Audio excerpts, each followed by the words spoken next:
This ride takes us through Hyderabad, moving along the city roads during the ride.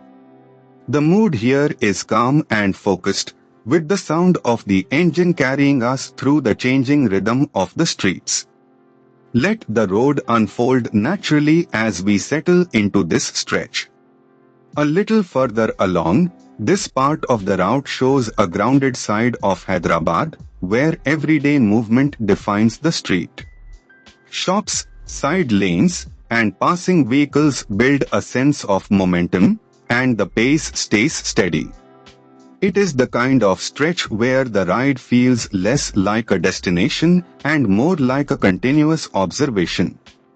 As the ride continues, here is something worth knowing about this part of Hyderabad. Hyderabad's street food is affordable, flavorful, and reflects the city's diverse food culture. That local detail adds depth to what might otherwise seem like a simple road, and it reminds you that every ride here passes through layers of history and routine. Coming into the next stretch, from the rider's perspective, this section is defined by spacing, timing, and attention. Traffic flows in its usual unpredictable pattern, so every opening on the road matters. The experience becomes less about speed and more about reading the street early, staying smooth, and keeping the ride controlled.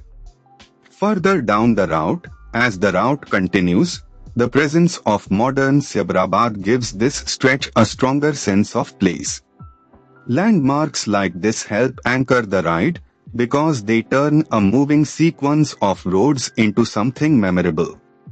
With the road opening ahead, the atmosphere here changes with the hour, and the weather adds its own character to the ride.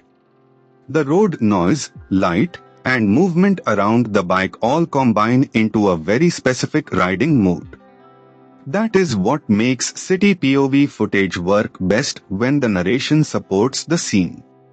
As this ride through Hyderabad comes to a close, the journey may be simple, but the texture of the road, the city, and the ride itself is what makes it worth watching.